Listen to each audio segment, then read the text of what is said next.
Krishnan Trirunella is presenting next, Senior Scientific Advisor, Bureau of Pharmaceutical Sciences from the TPD of Health Canada.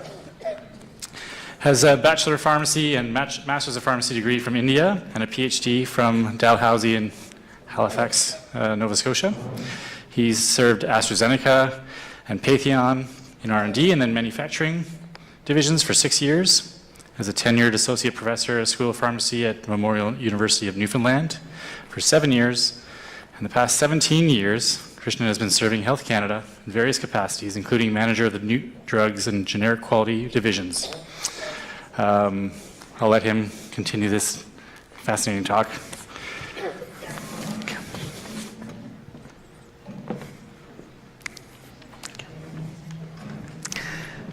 Thank you for the kind introduction. So, this is the last talk before the cocktail. So I hope that you are awake now with a strong cup of coffee. The coffee was, by the way, quite good. It's a good coffee. So,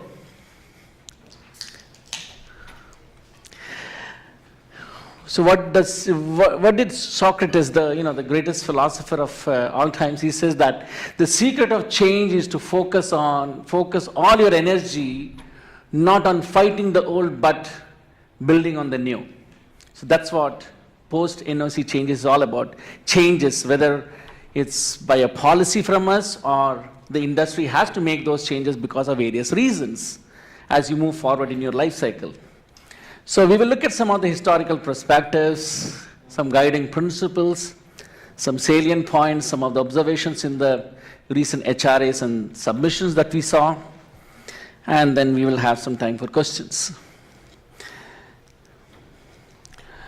So, as many of you who are serving the industry for the last 15 years or so, you know very well that we didn't have a very good policy for post-NOC changes. And there was a default period. That was 1994 policy. Actually, all my previous speakers have been talking about policies which were 90s, and then we have moved on to more modern policy. That is what we have today. So same thing is true with post-NOC guidance. There were a huge number of submissions. Like at one point we had 30 to 50 submissions per month, and it had a default period. There's a backlog. Companies were very unhappy with the backlog, and we were not happy either. And worst of all, there was no provision for cost recovery, so to get resources was very difficult. Then we moved on to a major change in 2009 with 8 appendices, and there was one for human pharmaceuticals. That's what is the topic for today's discussion. And it eliminated the backlog, or rather, it eliminated the default period, but the backlog was as big as before.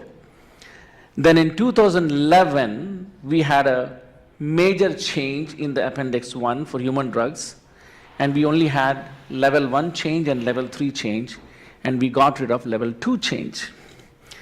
So how many of you are fully familiar with the guidance from 2011 onwards? How many of you use it on a daily basis or on a weekly basis?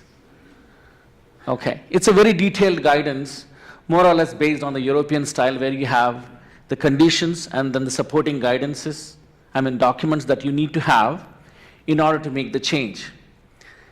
So, as a result, we got rid of some of the